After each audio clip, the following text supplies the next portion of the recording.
pinagbantaan daw na papatayin ni dating House Speaker Martin Romualdez si dating Congressman Zaldico. Yan po ang isinawalat ni Ko sa bago niyang video nitong linggo. Ibinunyag din ng dating kongresista na 56 billion pesos ang nakuha umanong kickback ni na Pangulong Bongbong Marcos at Romualdez mula sa flood control projects. Nasa frontline ng balitang yan, si Nina Opaco.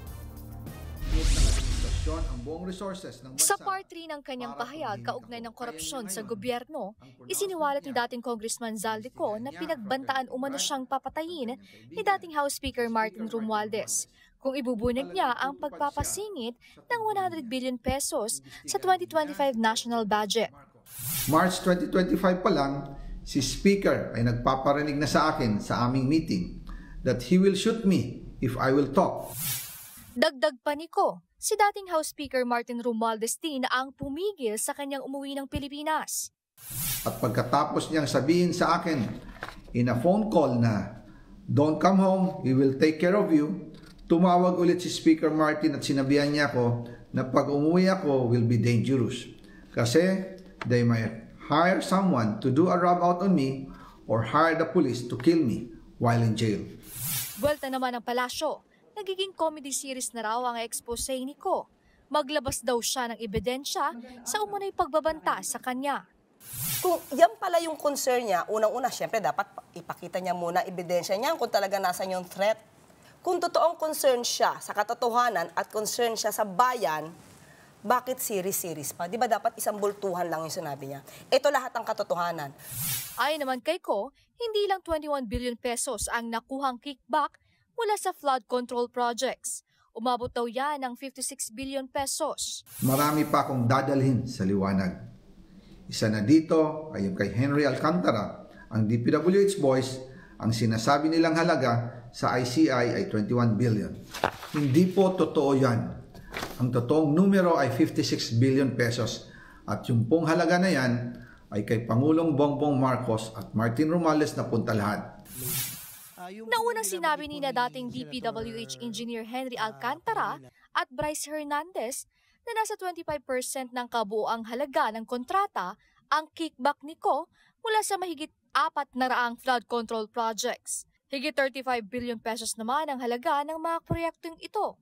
Ang sinasabi nilang kickback, nilalagay raw sa mga maleta at inihahatid sa bahay ni Ko. Ganyan din ang alegasyon na nagpakilalang dating security consultant ni Ko na si Orly Gutesa. Pero sa bagong video ni Ko, itinanggi niyang nakakuha siya ng kickback. Uulitin ko po, yung pong pera, wala pong napunta sa akin. Dumaan lang po ang pera sa akin para i-deliver kay Speaker Martin Romualdez at Pangulong Marcos. Salamat sa inyong pag-unawa. Inaasahan rin daw ni Ko na darami pa ang ihahaing kaso laban sa kanya, pati mga banta sa kanyang buhay. Sinisira din daw ng administrasyon ang kredibilidad niya. Panawagan ni Ko kay Ombudsman Boying Rimulya at sa Senado. Imbestigahan niya ang fraternity Brad at ang kanyang kaibigan na si Speaker Martin Romualdez. Imbestigahan din niya si President Bongbong Marcos. Sabi nga ni BBM nung SONA, let's do it right. At mahiya naman kayo, hindi po ba? Nananawagan din po ako sa Senado na imbestigahan ang 100 billion insertion ni Presidente. Pero hindi pa tapos si Ko. Maglalabas daw siya ng detalye tungkol sa umunoy kickback ni na Pangulong Marcos at Romualdez sa mga susunod na araw. Sana po ay hindi nila ako mapatay bago ko mailabas ang lahat. Ginawa ko lang ang utos sa akin, pero ngayon, handa na akong harapin ang lahat. Tinala naman ng palasyo. Itinaon daw ni Ko ang revelasyon sa malawakang kilos protesta. Mukhang may nag-uutos din daw sa dating kongresista na sabihin ng lahat ng ito. May gumagamit kay Zaldico? Kasi yun naman din ang punto nila eh.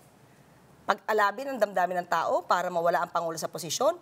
Kasi pag nawala ang Pangulo sa posisyon, na iba ang liderato, lahat ng kaalyado mukhang maliligtas sa pag-iimbestiga ng mga anomalyang ito. Nagbabalita mula sa Frontline, Nina Ongpauco, News 5. Mga kapatid, Andre Felix po, manatiling may alam pagdating sa mga mahalagang balita sa loob at labas ng bansa. Mag-follow at mag-subscribe na po sa social media pages ng News 5.